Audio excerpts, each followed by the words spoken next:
Hey everyone, today I'm going to be talking to you about how to build a reptile rack. There are lots of commercially available racks out there for sale, but I find that they can be very expensive, and so I prefer to build my own around the size of boxes that I actually want. So first thing you're going to want to do is actually get your wood. So I'm using 18mm MDF, and the reason I'm using this is just because it's a fairly sturdy and hard wood, and I'm hoping to be moving houses soon enough, and therefore I don't want it to be something that's going to fall apart if I take it apart and transport it. First thing you want to do is to drill in some guiding holes and attach your base. So I'm using a 2mm drill bit, and what I'm going to do is put maybe 5 or 6 holes along the base of this, and then put in the screws. Make sure when using a 2mm drill bit or a really thin one that you don't bend it. I accidentally broke 2 of them while I was attempting to do this because I am very bad at building things. Next, you want to put the screws into the guiding holes that you've just made. So my drill isn't great, so I had to do it in this really weird jaggedy manner, but a normal drill will be able to just drill it straight in. Make sure that you're putting it in straight so you don't have weird bulges on either side, because if you've got boxes that are very tight fitting, then they're not going to be able to go in if there's a little bump in the way.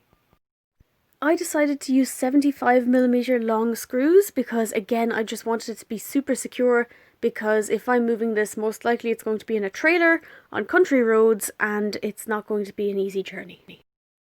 When you have 5 or 6 screws along the base on this side, you do exactly the same thing on the other side, where you drill in the guiding holes and then in the screws, and make sure that the entire thing, you'll end up with a U-shaped freestanding wooden structure.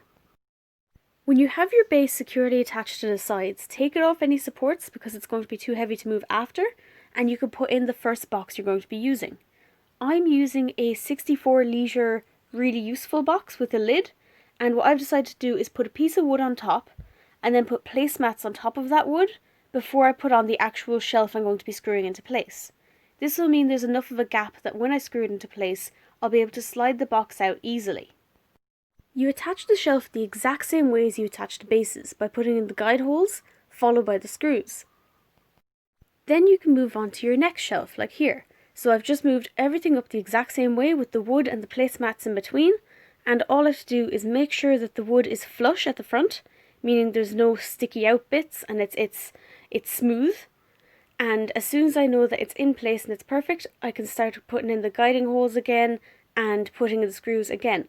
And it's literally the exact same thing you're going to do the entire way up until the shelf is done. So here I've actually finished screwing the shelf into place, so I can remove the box, and you'll see that it's really stiff, it's really difficult to get out. But as soon as I remove the placemats and the piece of wood, the box itself will be able to slide in really easily without any sort of struggle and without causing unwanted friction and vibrations that might startle the animal that I'm going to be keeping inside. So after this, it's just a case of repetition. You start with your box, you put on your wood, followed by some placemats, followed by more wood that you then screw together to make a shelf until you've got an entire rack. This is the part that's going to be completely unnecessary for majority of people, but I've decided that I'm going to make this rack into 2 parts. So you can see I've put some L brackets here to make it taller, and I've already done it with the other rack I built. This is because I'm going to hopefully just undo the screws that are holding in the side pieces of wood there, so I can remove the top, and it'll be easier for transport in a short trailer instead of it hanging over the top too far. I really hope that made sense. So I'm going to make a top for it the exact same way as I did with the base, and then I attach it using the little screws that came with the L brackets, and it's fully in place and it's completely stable. So now all I have to do is one more shelf and then one more box at the very top, and I am done this rack. The only difference with this last shelf is the fact that the divider that I was using when I did wood placemat wood, the bottom wood was actually the last shelf I have, so I'm using this little bit of scrap wood that is still 18mm MDF, that it was scrap wood that was left over from when the hardware store cut it. So I'm just putting the normal shelf on top like I was doing with all the others, and then just attach the sides the exact same as every single other one. The majority of your construction is now done. You've got all your shelves in place and you've got everything measured out properly and all the boxes fit. All you have to do now is to make sure to stabilize the rack. So if you actually look at it, it's not being held together by all that much, it's only some screws. And if you take hold of the rack and you actually wiggle it a little bit, you'll see that very little effort and it'll sway side to side really easily. So it's not stable at all. To fix this, I got another piece of scrap wood and I just screwed it into place along the back of one of the shelves and straight down the side. So it basically makes sure that your shelf stays at a right angle and it gives it that security and that stability that you'll need for it to house animals. If you want, you can put an entire back on it, but I'd prefer to leave it open until I'm in a permanent house and then I can decide if I want a full back on it. A full back has the pros of making it warmer when heat is inside, but the cons of making it a lot heavier. The very last thing you want to do is to make sure you have appropriate heat. So I'm going to be using heat mats. I got them off Swell Reptiles, which is a very good site to order them off if you're in the Ireland or UK or Europe. I'm in Ireland myself, so I don't know about you American people, I'm sorry.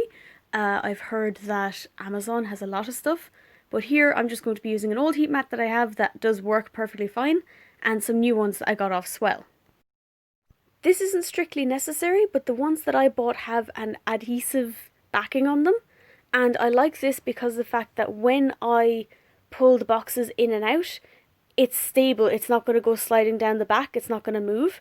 So when I put the boxes in and out, it's not going to accidentally move a heat mat down the back, and I don't know that my animal's been off heat for several days because I just don't see it.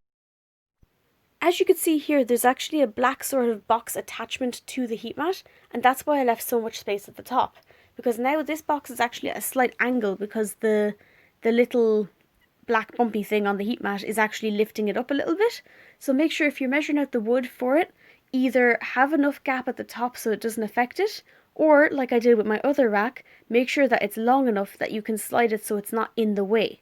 So here I didn't have the vertical height, but I had the room on the sides that I could just move it so it wasn't on that little bump. So this is the complete finished product. In this one I've got 6 64-litre boxes that I'm able to use, all with lids that click on, which I personally really like because I don't trust that I didn't push it too far back and the snake isn't hiding out the back. And then my other rack has enough space for 40 hatchling tubs and then some room for snakes in the bottom. So yeah, that's literally all of it, and I hope that it was helpful, and if anyone has any questions, feel free to comment them below and I will do my best to help. Thank you for watching.